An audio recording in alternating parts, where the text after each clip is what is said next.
یوسف ماجشون نے کہا، مجھ سے میرے والد یعقوب بن ابی سلمہ ماجشون نے عبد الرحمن اعرج سے حدیث بیان کی۔ انہوں نے عبید اللہ بن ابی رافع سے، انہوں نے حضرت علی بن ابی طالب رضی اللہ تعالیٰ عنہ سے، اور انہوں نے رسول اللہ صلی اللہ علیہ وسلم سے روایت کی کہ جب رسول اللہ صلی اللہ علیہ وسلم نماز کے لیے کھڑے ہوتے تھے تو فرماتے، میں نے اپنا رخ اس ذات کی طرف کر دیا ہے جس نے آسمانوں اور زمین کو پیدا فرمایا، ہر طرف سے یکسو ہو کر، اور میں اس کے ساتھ شریک ٹھہرانے میں،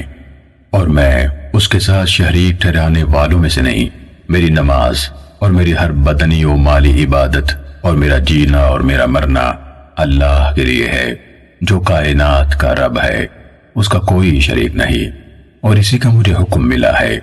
اور میں فرمانبرداری کرنے والوں میں سے ہوں۔ اے اللہ، تو ہی بادشاہ ہے، تیرے سوا کوئی بندگی کے لائق نہیں، تو میرا رب ہے، میں تیرا بندہ ہوں، اور میں نے اپنے اوپر ظلم کیا ہے اور اپنے گناہوں کا اعتراف کیا ہے، اس لیے میرے سارے گناہ بخش دے، کیونکہ گناہوں کو بخشنے والا تیرے سوا کوئی نہیں، اور میری بہترین اخلاق کی طرف رہنمائی فرما،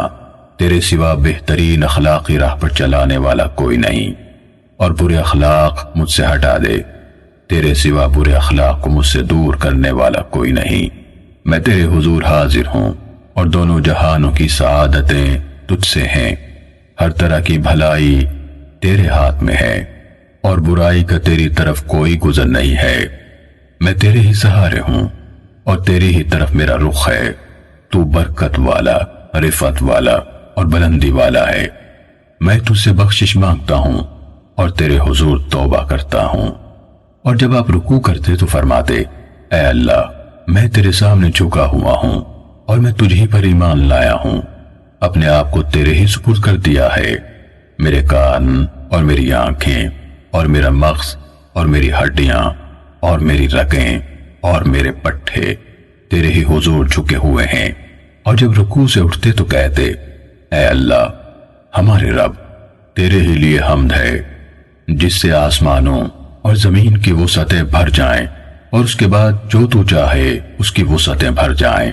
اور جب آپ سجدہ کرتے تو کہتے، اے اللہ، میں نے تیرے حضور ہی سجدہ کیا اور تجھی پر ایمان لایا اور اپنے آپ کو تیرے ہی حوالے کیا، میرا چہرہ اس ذات کے سامنے سجدہ ریز ہے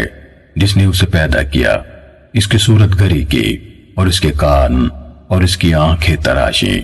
برکت والا ہے اللہ جو بہترین خالق ہے۔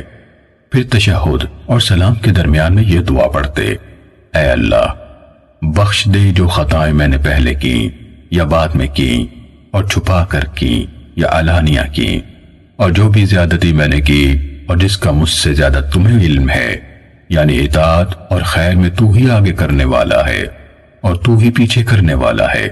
اور تیرے سوا کوئی عبادت کا حقدار نہیں۔ صحیح مسلم حدیث نمبر 1812۔